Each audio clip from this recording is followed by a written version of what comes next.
లగ్గం చేస్తామని చెప్పి బండకేసి కొట్టిరు కేసీఆర్. అందుకే ఇవాళ పేదవాళ్లకు ఇందిరమ్మ ఇల్లు 5 లక్షల రూపాయలు ఇవ్వడం ద్వారా మీరు కట్టుకోనికే ఇవాళ ఇందిరమ్మ ఇల్లు ఇచ్చినాం. ఇది పేదవాళ్ళ కోసం చేసిన పని కాదా? అదేవిధంగా ఇవాళ మా పెద్దలు బట్టి విక్రమార్క గారు ఆనాడు మహాలక్ష్మి గ్రూపులను లక్షాధికారులను చేస్తాం ఆడబిడ్డలను అన్నారు. వైఎస్ రాజశేఖర రెడ్డి గారు ఉన్నప్పుడు ఇవాళ మా మిత్రుల సహకారంతో ఇంత ఉందే పెద్దలు చిన్నారెడ్డి గారు చెప్పారు 63 లక్షల సంఘం సభ్యులు ఉన్నారు. నేను ఒక్కటే మాట్లాడుతున్నా మా అక్కల్ని, 63 లక్షలు కాదు, 1 కోటి మంది మహిళా సభ్యులు మన సంఘాలలో చేరాలి. 1 కోటి మంది చేరండి. 1 కోటి మందిని ఒక్కొక్కరిని కోటీశ్వరులను చేసే బాధ్యత నేను తీసుకుంటా. 1 కోటి మందిని కోటీశ్వరులను చేస్తే తెలంగాణ బంగారు తెలంగాణ అవుతుంది, తెలంగాణ అభివృద్ధి చెందిన తెలంగాణ అవుతుంది, తెలంగాణ ధనిక తెలంగాణ అవుతుంది. ప్రతి ఆడబిడ్డ కోటీశ్వరాలు అయినప్పుడు పిల్లల్ని డాక్టర్లు, లాయర్లు, ఐఏఎస్లు, ఐపీఎస్లుగా చదివిపించుకుంటారు. ఆత్మ గౌరవంతో కుటుంబాన్ని నడిపిస్తారు. అదే ఇంటి ఆయన చేతుల నగదు ఉంటే సాయంత్రం తీసుకొని పోయి బెల్ట్ షాపులు ఇస్తాడు. అవునా? అదే కదక్క. అందుకే మా ఆడబిడ్డల్ని కోటీశ్వరులను చేయాలన్న ఆలోచనతోటి ఈరోజు మా అధికారులను, మా శాంతకుమారి గారిని, చీఫ్ సెక్రటరీ గారిని, మా సందీప్ సుల్తానియాని, అదేవిధంగా అనిత రామచంద్రన్ గారిని, మా సీతక్కను, మా సురేఖక్కను అందరికీ నేను చెప్పిన, ఏది ఏమైనా పరేడ్ గ్రౌండ్లో 1,00,000 మంది ఆడబిడ్డలతో సమావేశాన్ని ఏర్పాటు చేయండి అని 48 గంటల ముందల చెప్తే 48 గంటల్లో 1,00,000 మంది ఆడబిడ్డలు పరేడ్ గ్రౌండ్లో కదం దొక్కి మహిళా శక్తిని ఇవాళ నిరూపించారు.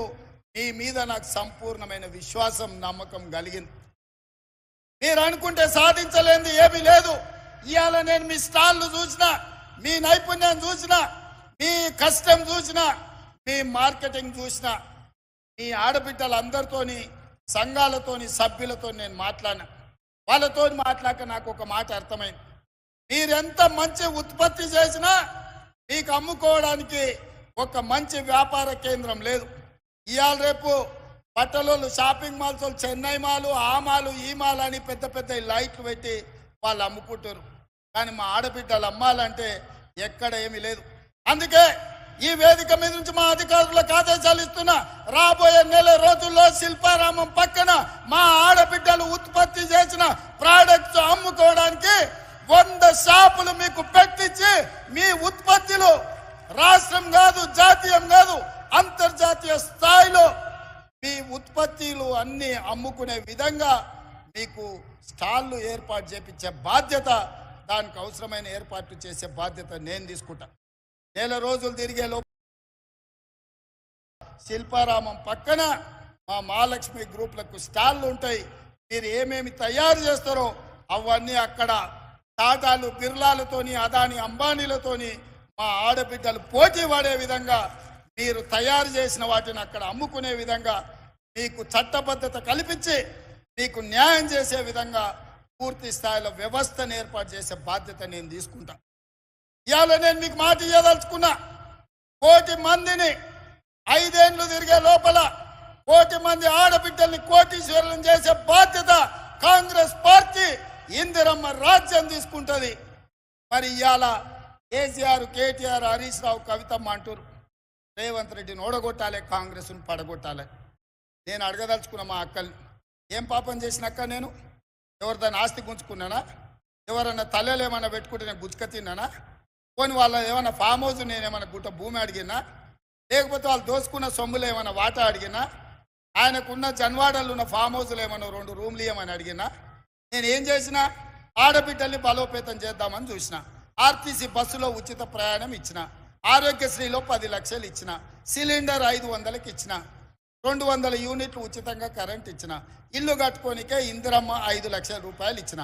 ఇవాళ 1,00,000 మంది ఆడబిడ్డల్ని ఇడికి పిలిచి కోటీశ్వరులను చేస్తాం. మీరు 63 లక్షల సభ్యులు సంఘాలలో 1 కోటి మంది కానీ 1 కోటి మందిని కోటీశ్వరులను చేస్తా అని నేను చెప్పిన. ఇదేమన్నా తప్ప? ఇదేమన్నా మోసమా? ఇదెవరికన్నా అన్యాయమా?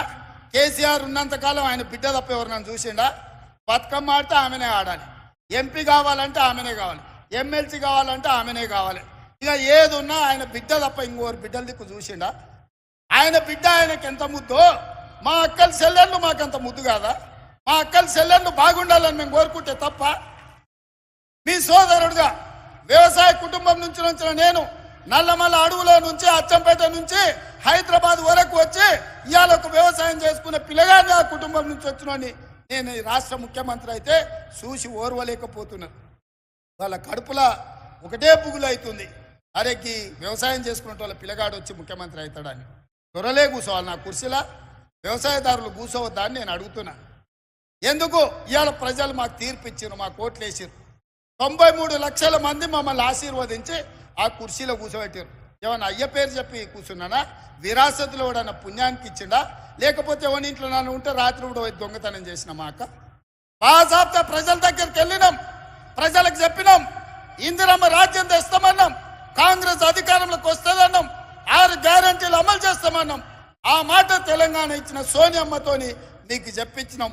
సోనియమ్మ మీద నమ్మకంతోని కాంగ్రెస్ మీద భరోసాతోని ఇవాళ ఈ ప్రభుత్వాన్ని ఏర్పాటు చేసిండ్రు. మీరందరూ మీరు వేసిన ప్రభుత్వాన్ని, మీరు గెలిపించిన కాంగ్రెస్ను ఇవాళ పడగొడతామని చెప్పి ఫామ్ హౌస్లో చిందులు వేస్తున్నారు. నేను అడుగుతున్న అక్కలారా, చూసుకుంటూ ఊరుకుందామా? లేకపోతే సలాకి ఎర్ర గాల్చి పిర్రల మీద వాతలు పెడదామా? మీరు ఒక్కసారి చెప్పండి.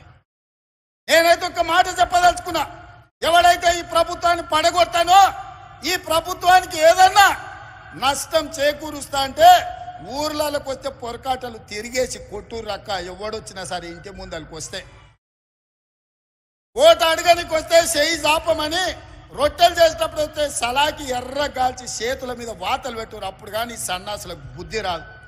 మీరు గెలిపించిన ప్రభుత్వం మీ అభిమానంతో అధికారంలో ఉన్న కాంగ్రెస్ పార్టీని ఇవాళ పడగొట్టాలని కేసీఆర్ నరేంద్ర మోడీ ఇవాళ కుట్ర చేస్తూ. నరేంద్ర మోడీ 10 ఏళ్ళ నుంచి మనం చూడలేదా? నరేంద్ర మోడీ కదా ప్రధానమంత్రి. మనం పండించిన ఒడ్లు కొన్నాడా, కందులు కొన్నాడా, పసుపు కొన్నాడా, సోయాబీన్ కొన్నాడా, పత్తి కొన్నాడా, మిర్చి కొన్నాడా, మొక్కజొన్నలు కొన్నాడా? ఏం కొన్నాడు మనం పండించిన పంట నరేంద్ర మోడీ?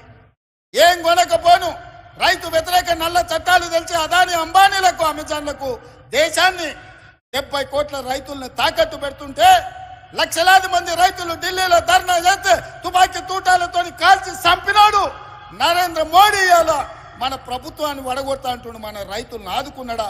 ఒక్కసారి ఆలోచన చేయండి. ఇవాళ సందెట్ల సడేమియాలాక బీజేపీ ఒకటి బయలుదేరాడు మాకోసారి ఇయ్యండి. ఏందా మీకోసారి ఇయ్యనికే? 10 ఏళ్ళు మీ నరేంద్ర మోడీ ప్రధానమంత్రి కాదా? 10 ఏళ్ళు ఏం పొడిచిండ్రు మీరు? రైతు ఆదాయం 2 చేస్తా అన్నారు. ఉన్న దివాలా తీపించింది. ఇవాళ రైతులు చచ్చిపోతున్నారు. పేద ప్రతి వాడికి 2022 వరకు అందరికి ఇల్లు ఇస్తున్నారు. ఇవాళ ఇండ్లు లేక గుడిసెలలో బతుకుతున్నారు. ఇవాళ ప్రతి పేదవాడి ఖాతాల స్విస్ బ్యాంకులో ఉన్న లక్షల కోట్ల రూపాయలు తెచ్చి 15 లక్షల రూపాయలు ప్రతి పేదవాడి ఖాతా